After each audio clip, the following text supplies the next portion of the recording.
दादाजी का नाम, भज लो हरिहर जी का नाम। भज लो दादाजी का नाम, भज लो हरिहर जी का नाम। श्री धुनी वाले दादाजी की जय, श्री हरिहर बोले दादाजी की जय। श्री धुनी वाले दादाजी की जय, श्री हरिहर बोले दादाजी की जय।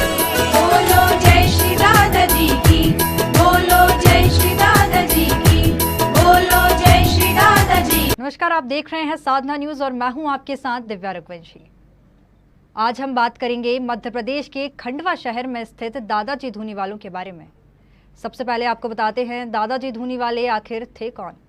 दादाजी धूनीवाले अवधूत संत, जिन्हें लोग शिव अवतार मानते हैं, उनकी गिनती भारत के सबसे महान संतों में की जाती है, जिनका समाधि स्थल खंडवा में है। दादाजी का दरबार उनके समाधि स्थल पर बनाया गया है। देश विदेश में दादाजी के अनंत भक्त हैं। खंडवा में दादाजी महाराज का लगभग 21 एकड़ में फैला विश्व प्रसिद्ध मंदिर है, जिसे दादाजी की समाधि के बाद उन्हीं के परम शिष्य श्री हरियल भोले भगवान यानी छोटे दादाजी ने बनवाया था। 1942 में छोटे दादाजी के भी समाधि लेने के बाद उनके जीवंतकालीन गठित सेवा मंडल ने सब व्यवस्थाएं संभाली। उसके पश्चात वर्ष 1961 में बने एक ट्रस्ट द्वारा मंदिर संचालित हो रहा है। तो इसी बीच साधना न्यूज़ की टीम जा पहुंची खंडवा और वहां जाना दादाजी की महिमा के बारे में लोगों का क्या कहना है। भज लो दादाजी का नाम, भज लो हरिहर जी का नाम। भज लो दादाजी का नाम, भज लो हरिहर जी का नाम।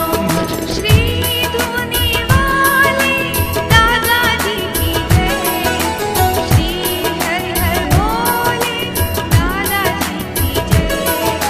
श्री धुनी वाले दादाजी की जय, श्री हरिहर बोले दादाजी की जय। बोलो जय श्री दादाजी की, बोलो जय श्री दादाजी की, बोलो जय श्री दादाजी की। दादाजी की महिमा के बारे में क्या कहेंगे, हमारे दर्शकों को बताइए ज़रा। दादाजी तो हमारे दादाजी को शिव स्वरूप माना गया है। शंकराचार्य जी की जो परंपरा रही है शिव अवतारी, उनके त्रोटकाचार्य जो हुए थे चौथे से वो परंपराओं से दादाजी का सानिध्य रहा है। और वर्तमान में जो दादाजी हुए ये भी शिव अवतारी हुए हैं।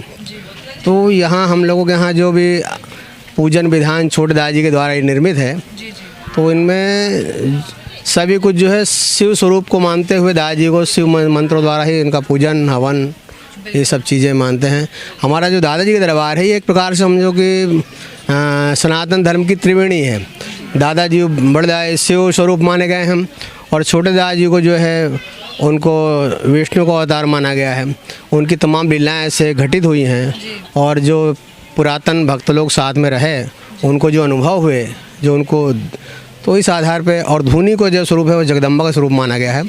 वो इन्हीं सब चीज़ों को त्रिवेणी जो है हमारे यहाँ की, ये हमारे दादाजी की विशेषता है यहाँ की। खंडवा परिसर में अब हम पुजारी जी से बात करेंगे, जानेंगे दादा दरबार की महिमा के बारे में। सबसे पहले पंडित जी आपका बहुत बहुत स्वागत है साधना न्यूज़ में। मैं राम जी महाराज, दादाजी दरबार खंडवा। पंडित जी आप कब से जुड़े हुए हैं दादाजी से, यहाँ से कब से अपनी सेवाएं दे रहे हैं मंदिर में?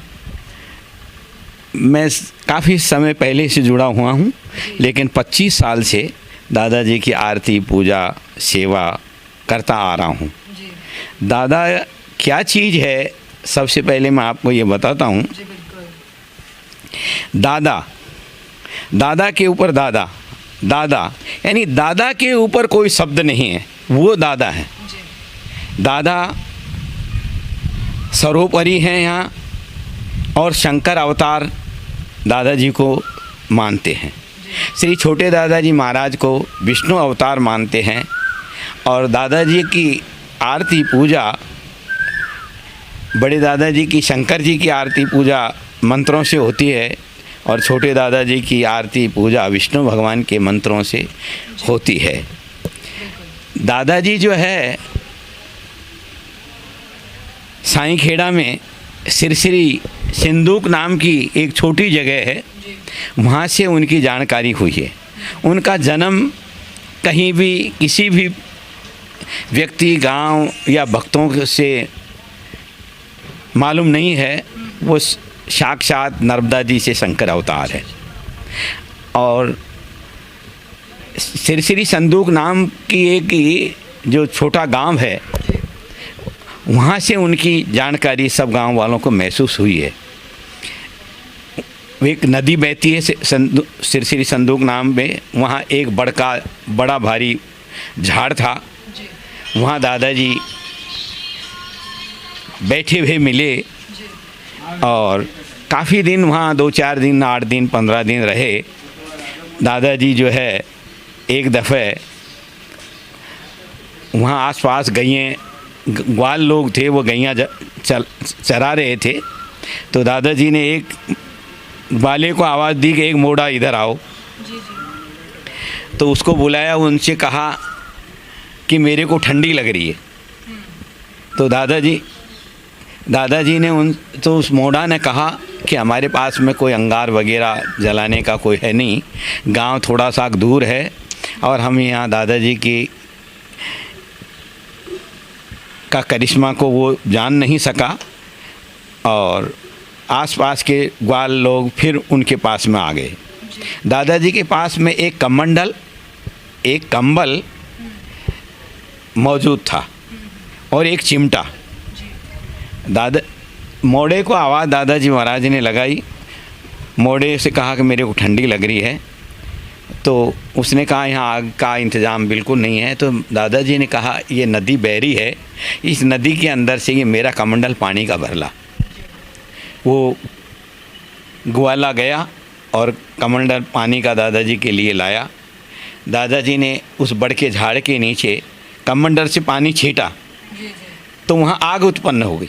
तभी से चमत्कार। तो दादाजी का बड़ा भारी चमत्कार उन ग्वालों ने देखा और देख करके और आसपास के जो ग्वाले थे थोड़े बहुत वो लकड़ी वगैरह लाए, तो उसी प्रकार से दादाजी की धूनी उत्पन्न हुई। जब से वो धूनी जलती रहती है अखंड, जहाँ भी दादाजी जाते थे वहाँ धूनी अखंड जलती थी। आरती और धूनी की हवन पूजन होता रहता था। आपने दादाजी की महिमा के बारे में बताया। पंडित जी, अब मैं